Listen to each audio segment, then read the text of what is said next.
अस्सलामुअलैकुम students. In previous lecture we have done 3.1। ठीक है, उसमें और इसमें फ़र्क ये है कि 3.1 में हम नंबर्स का स्क्वायर रूट ले रहे थे बाय डिवीजन मेथड। ये भी नंबर्स ही हैं, ये डेसिमल नंबर्स हैं, यानी इससे पहले हमारे पास डेसिमल मौजूद है। नंबर से पहले हमारे पास डेसिमल मौजूद है, दीज आर डेसिमल नंबर्स। सो हम अब इसमें जो है वो डेसिमल नंबर्स का स्क्वायर रूट लेंगे। सेम मेथड है, बस चेंजेस सिर्फ ये हैं कि डेसिमल की जगह हम देखते हैं कि हम डेसिमल की जगह पर डेसिमल लगाएंगे। सी पहला क्वेश्चन है हमारे पास, आपने इसमें करना है 1 से लेके 5 तक। पहला क्वेश्चन है आपके पास 0.2025। ठीक है, 0.2025 का अगर हम स्क्वायर रूट लेंगे बाय डिवीजन मेथड, हमने 3.1 में स्क्वायर रूट लिया था बाय डिवीजन मेथड, इसमें भी वही है, बस इसमें फ़र्क ये है कि आपके पास इसमें पॉइंट है। पॉइंट की वजह से आपको जो है वो एक न्यू चीज़ नज़र आएगी। तो इसमें पहले तरीका वही है कि आपने पहले पेयर बना दिए। स्क्वायर रूट है तो दो दो का पेयर बन गया, ये ज़ीरो अकेले रह गया। ये ज़ीरो अकेले रह गया तो इसका मतलब हम तो इस डिवीजन मेथड में हमारे पास परफेक्ट स्क्वायर ही पढ़ते हैं ना। तो अगर मैं ज़ीरो का स्क्वायर लूँ तो वो ज़ीरो ही रहेगा। ठीक, अगर मैं ज़ीरो का स्क्वायर लूँ तो वो ज़ीरो ही रहेगा ना। तो एक ज़ीरो यहाँ आ गया, एक यहाँ आ गया और एक यहाँ आ गया। ये वाला ज़ीरो इससे मल्टीप्लाई होकर यहाँ पे मुझे ज़ीरो मिल गया। जहाँ पॉइंट आपके पास जो है वो क्वेश्चन में है, वहाँ हमने यहाँ पर भी पॉइंट लगा दिया। ठीक, ये मुझे मिल गया क्योंकि ये चीज़ सॉल्व हो गई। तो ज़ीरो में ज़ीरो ऐड कीजिए, वो ज़ीरो ही रहता है। अब नेक्स्ट स्टेप के लिए मैं सेकंड पेयर उतारूंगी। सेकंड पेयर मेरे पास है 20। अब देखिए सेकंड पेयर मेरे पास था 20, तो 20 को मैंने क्या किया है, मैंने 20 को ये किया है कि उतार लिया है नीचे सेकंड स्टेप के लिए। अब मैं परफेक्ट स्क्वायर पढ़ूंगी। ज़ीरो के आगे जो भी नंबर है, जाहिर सी बात है नंबर से पहले अगर मैं लिखूँ 4 या 0 इसमें कोई फ़र्क पड़ता है? नहीं, नंबर से पहले ज़ीरो लिखने से कोई फ़र्क नहीं पड़ता। मैं परफेक्ट स्क्वायर पढ़ना शुरू करती हूँ। 1 का स्क्वायर 1 होता है, 2 का 4 होता है, 3 का 9 होता है, 4 का 16 होता है। एक ये यहाँ पर 4 आ गया, एक यहाँ पर 4 आ गया और एक यहाँ पर 4 आ गया। ये 4 इस 4 से हो गया मल्टीप्लाई। 4 का स्क्वायर 16 होता है ना, ये इसके नियरेस्ट है क्योंकि 5 का स्क्वायर 25 हो जाएगा, वो उससे दूर हो जाएगा। 4 × 4 16 आ गया और ये वाला 4 में ऐड होकर मेरे पास 8 बन गया। यहाँ से मेरे पास रिमाइंडर 4 मिला मुझे। अब थर्ड स्टेप के लिए मैं ये वाला पेयर उतारूंगी 25। ठीक, अगर मैं देखूं कि 8, अच्छा वैसे ये एक आइडिया है, ये एक गैस है, ये कोई रूल नहीं है, लेकिन मेरा ये कैसे कि 5 है तो यहाँ पर क्यों ना 5 लगा लें, क्योंकि 81 × 1 81 ही रहेगा। आपको मैंने बताया था कि जो पेयर है वो सेम होना चाहिए। ये तो रिमाइंडर है ऊपर साइड, इसके बाद वाला जो पेयर है वो सेम होना चाहिए, यानी कि 81 को मैं 1 से ही मल्टीप्लाई करूँगी। अगर 82 को करूँगी तो 2 से ही करूँगी, 85 को करूँगी तो मैं 5 से ही करूँगी। ठीक, 5 × 5 25, 8 5 40, 40 + 2 42। देखिए ये आंसर आ गया। यहाँ एक 5 आएगा, एक 5 यहाँ आएगा और एक 5 नीचे आएगा। ये बन गया 425। अब 85 में 5 प्लस कीजिएगा, मेरे पास 90 बनता है। रिमाइंडर 0 आने का मतलब ये है कि ये एक परफेक्ट स्क्वायर है। रिमाइंडर जहाँ पर 0 आ गया, इसका मीन्स ये है कि आपके पास जो आपके पास नंबर गिवन है वो एक परफेक्ट स्क्वायर है। तो मैं लिखूँगी यहाँ पर 0.2025 का स्क्वायर है ± 0.45। This is our answer. ठीक है, नेक्स्ट क्वेश्चन अगर आप देखिए तो क्वेश्चन नंबर 2 हम करेंगे। क्वेश्चन नंबर 2 हम कर रहे हैं, उसमें देखिए 0.327184, 0.327184। ठीक है, अब आप देखिए मैंने इसको डिवीजन मेथड से करना है। 0.327184 राइट से मैं पेयरिंग करना चाहूँगी। ये पेयर है, ये पेयर है, ये पेयर है और ये अकेला है। अब आप देखिए उसी तरह जैसे उसमें किया था, 0 का स्क्वायर 0 आ गया मेरे पास, 0 × 0 0। अब पॉइंट यहाँ था, फौरन फर्स्ट डिजिट के बाद तो मैंने लगा दिया। अच्छा, अगर यहाँ पे फर्स्ट डिजिट ना होता, 2 डिजिट होते तो मैं क्या करती, पॉइंट फिर भी मैं ऊपर 1 डिजिट के बाद लगाती क्योंकि वो पेयर में आते हैं ना। पेयर में सॉल्व हो जाते हैं। अच्छा, ये 0 में 0 ऐड कीजिएगा, 0 ही रहेगा, ये यहाँ पे कैंसिल हो गया है। सेकंड स्टेप के लिए सेकंड पेयर उतारेंगे हम 32 को अगर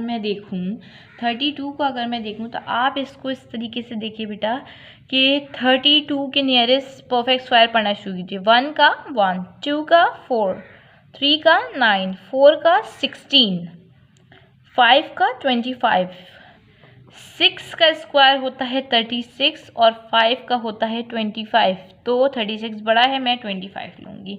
यहाँ पर मेरे पास एक 5 यहाँ आएगा, ठीक है, नंबर से पहले 0 की कोई वर्ड नहीं होती। एक 5 यहाँ आएगा और एक 5 यहाँ आएगा, ये बनेगा मेरे पास 5 + 5 10 हो गया, और ये 5 × 5 25। अब मुझे बताइए 32 - 25 it will become 7 is the remainder. Okay, 7 is the remainder. अब थर्ड स्टेप के लिए मैं ये वाला पेयर उतारूंगी 71, ठीक है, तो ये बन गया 771। अब 10 ऑलरेडी है, जो नेक्स्ट नंबर होगा वो डेफिनेटली हंड्रेड्स में होगा। तो मैंने क्या किया कि 101 को मैं 1 से करूँगी तो वही रहेगा, 2 से करूँगी तो बनेगा 2 × 2 = 4, 2 × 0 = 0, 2 × 1 = 2, 200 में आ रहा है। तो 3 से करना चाहिए मुझे कि 4 से करना चाहिए।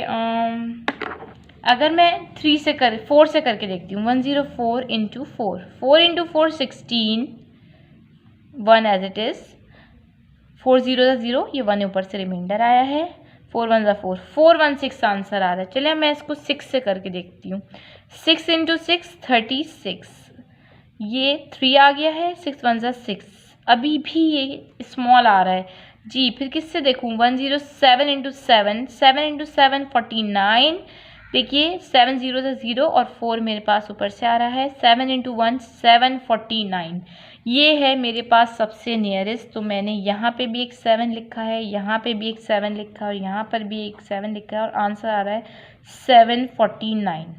अब ये 7 इस 7 प्लस के 7 और 7 होता है 14, 1 यहाँ पर चला गया है और ये 1 एज इट इज़, 114 ऑलरेडी आ रहा है, ऊपर से आ रहा है 114।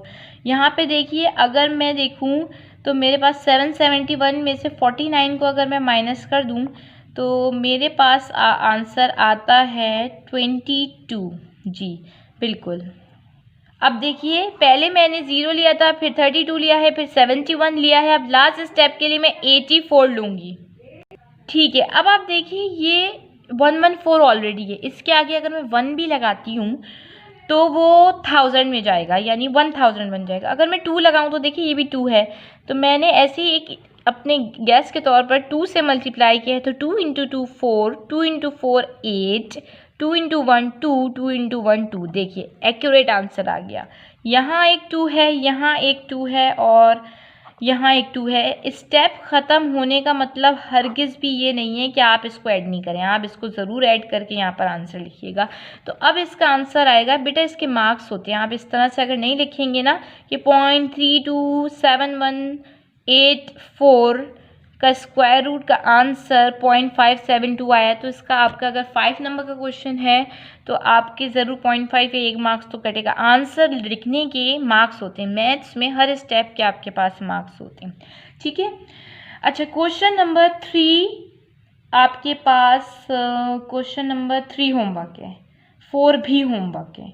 क्वेश्चन नंबर 3 4 आपके पास होमवर्क है, ठीक है, 5 मैं आपको करवा रही हूँ। क्वेश्चन नंबर 3 4 होमवर्क है। जितना आप होमवर्क करेंगे बेटा, math is a practice, maths कुछ भी नहीं है अगर आप खाली सुनेंगे और करेंगे नहीं। साथ साथ अगर मैं आपको कुछ पढ़ा रही हूँ, जैसे ये वीडियो आप सुन रहे हैं, तो आप साथ साथ स्टॉप करके इसको जो है वो लिख सकते हैं, साथ साथ लिखिए, साथ साथ करिए, तो इससे आपको आएगा। अगर आप सिर्फ सुनेंगे और छोड़ देंगे फिर आपको नहीं आएगा, तो साथ साथ करने की कोशिश कीजिए। Now we are doing question number 5। Okay, 3 और 4 आपके पास होमवर्क है, ये है आपके पास क्वेश्चन नंबर 5। अब आप इस क्वेश्चन को गौर से देखिए। जो प्रीवियस क्वेश्चन था मेरे पास, जो मैंने आपको सॉल्व करवाया था, उसमें ये था कि पहले ही डिजिट में पॉइंट आ रहा था, उसमें ही हमने पॉइंट लगा दिया। तो क्या हम जो बच्चों का सवाल होगा, जो स्टूडेंट्स का सवाल होगा, ये होगा क्या हम 3 डिजिट्स बाद ऊपर पॉइंट लगाएंगे? नहीं, बिल्कुल भी नहीं। जैसे जैसे हम सॉल्व करते जाएंगे वैसे वैसे हम पॉइंट लगाएंगे। देखिएगा आप, पहले तो हम पेयरिंग कर लेते हैं, जो हमारा काम है। पॉइंट को आप भूल जाइए 1 मिनट के लिए और सिर्फ पेयरिंग कीजिए। पहला पेयर हो गया 69 का, दूसरा हो गया 87 का और 1 रह गया तन्हा। ठीक है, तो मैंने स्क्वायर पढ़ना शुरू किया क्योंकि ये मेरे पास स्क्वायर रूट मालूम करना है बाय डिवीजन मेथड। तो इसमें हम परफेक्ट स्क्वायर ही यूज़ करते हैं। 1 का स्क्वायर 1 होता है, 1 इंटू 1 1। कैप था 1 पे यानी 1 अकेला था, 1 के साथ कोई पेयर नहीं था यानी मुझे 1 अकेला सॉल्व करना है। 1 इंटू 1 1। अच्छा, 1 में 1 ऐड किया तो 2 मिल गया, ये 1 ख़त्म हो गया। अच्छा, अब सवाल ये होना चाहिए क्या मैं यहाँ पॉइंट लगा दूँ? नहीं, जहाँ पर क्वेश्चन में मेरे पास जहाँ पर पॉइंट था, जब वो सॉल्व हो जाएगा मैं पॉइंट तभी लगाऊंगी। अगर आप देखें, मैंने आपको ये क्वेश्चन कराया था, इसमें मैंने पॉइंट तब लगाया जब ये 0 के बाद पॉइंट था ना, तो जब ये सॉल्व हो गया 0 फिर मैंने पॉइंट मेंशन किया। बिल्कुल इसी तरह जब ये सॉल्व हो जाएगा मैं पॉइंट को मेंशन कर दूंगी। बिल्कुल आप देख लीजिए इसको इस तरह कि 87 अगर मैंने उतारा है तो 87 में अगर मैं देखूं तो अब मैं इसके आगे जो नंबर जाहिर है 1 सॉल्व हो गया, अब मैंने 87 उतारा है। 87 के बाद पॉइंट है तो मैं इसको सॉल्व करने के बाद ही पॉइंट मेंशन करूंगी। ठीक है, अब आप देखिए आपके पास जो सिचुएशन है वो ये है कि 2 के बाद रफ वर्क में आ जाइए। Rough work is very important, you have to do as well. 21 को 1 से करूँगी 21 रहेगा, 22 को 2 से करूँगी तो फिर वो देख लीजिए 44 आता है। ये तो आपको पता ही होगा, 22 को 2 से करेंगे तो 44 आएगा, जो कि इससे बहुत छोटा है। 23 को अगर मैं 3 से करूँ तो 3 इंटू 3 9 बन रहा है, 3 2 ज़ा 6। ठीक है, अब ये इससे छोटा है तो मैं 24 पे भी मूव कर जाती हूँ। 4 इंटू 4 16, 4 2 ज़ा 8 96। ये बड़ा हो गया, ये छोटा है, तो हम छोटा वाला लेंगे। 23 into 3, 23 into 3 is equals to 69। अब देखिए 87 सॉल्व हो चुका है, अब मैं पॉइंट पुट कर सकती हूँ क्योंकि मेरे पास क्वेश्चन में 87 के बाद पॉइंट था। जब मैंने इसे सॉल्व कर लिया मैंने उसके बाद पॉइंट पुट कर दिया 23। अच्छा, ये 3 यहाँ पर ऐड भी होगा, यहाँ पे होता है 3 मल्टीप्लाई और यहाँ पर होता है ये ऐड। 23 में 3 ऐड कीजिएगा 26। 87 में से अगर आप जो है वो 69 को माइनस कीजिए तो ये बनेगा मेरे पास, जाहिर है 7 छोटा है इसने यहाँ से कैरी लिया होगा। 17 में से 9 माइनस हुआ है तो मेरे पास बचा है 8। ठीक है, और 7 में से 6 किया तो 1, ये 18 बचा है मेरे पास। अगर आप काउंट करना चाहें तो आप काउंट भी कर सकते हैं, यही आपके पास आंसर आएगा। 17 में से 9 माइनस हुआ है तो 8 बचा है, 7 में से 6 1। अब ये मेरे पास थर्ड स्टेप है तो मैं अपना तीसरा पेयर उतारूँ। पेयर तो 2 ही हैं, एक वो 1 अकेला था, जो अकेला होता है आपको पता है उस पर कैप लगाते हैं। 6 9 मैंने यहाँ से उतारा है, 2 6 ऑलरेडी है, यानी अगर मैं इसके आगे एक नंबर लगाती हूँ तो वो हंड्रेड्स में चला जाता है। तो अगर मैं देखूँ तो वो 300 के करीब जाएगा, 262 होगा अगर, तो वो मेरे पास तकरीबन 400 से अबव बनेगा। तो मैं क्या करूँ, मैं इसको थोड़ा सा हाई पे लेके जाती हूँ, 265 करती हूँ। 5 इंटू 5 25, 6 5 ज़ा 30, 30 प्लस 2 32। बेटा अगर ये आपको टेबल सही याद नहीं होंगे, इस तरह से मल्टीप्लिकेशन नहीं होगी तो आंसर भी नहीं आएगा। 5 2 ज़ा 15, 5 2 ज़ा 10 और 10 प्लस 3 13। ठीक है, अभी ये 13 बन रहा है, छोटा बन रहा है इससे। 5 5 ज़ा मेरे पास 25 आया था, 6 5 ज़ा 32, 32 आया था, 6 5 2 ज़ा 10 और ये 30। अब ये इससे छोटा बन रहा है, अब मैं क्या करूँ, 13 बन रहा है। अब मैं 6 को छोड़ देती हूँ, मैं 7 से देख लेती हूँ क्योंकि वो उतना छोटा जो बन रहा है। 7 इंटू 7 49, 6 6 ज़ा 36 होता है और 6 7 ज़ा होता है 42। 42 और 4 होता है, सॉरी यहाँ पर मैंने 2 नहीं लिया। ठीक है, 7 इंटू 7 49। ठीक है, 7 इंटू 7 49 होता है, 4 कैरी चला गया। 6 इंटू 7 42 होता है और 4 अगर मैं इसमें मिलाऊंगी 42 में तो ये 46 बन जाएगा। 7 2 ज़ा 14 और 4 18। देखिए एक्यूरेट आ गया मेरे पास 7 से। यहाँ एक 7 लगेगा, एक 7 यहाँ लगेगा, एक 7 यहाँ, और ये मैन ऐड हो जाएगा। अच्छा अब आप देखिए 7 और 7 14 होता है, और ये 7 है और ये 2 है। ये आपके पास आंसर है। ओके, आंसर लिखने का एक तरीका होता है कि 187.69 is equals to plus minus 13.7। ठीक है, ओके जी। 3.2 has been completed here. Kindly do your homework on work. कुछ प्रॉब्लम हो तो प्लीज़ मैसेज मी, और अपना फीडबैक ज़रूर दीजिएगा, और इसको प्लीज़ ट्राई कीजिए क्योंकि ये थोड़ा डिफ़िकल्ट लगता है बच्चों को, तो प्लीज़ काइंडली होमवर्क टाइम पे कीजिए। अल्लाह हाफ़िज़।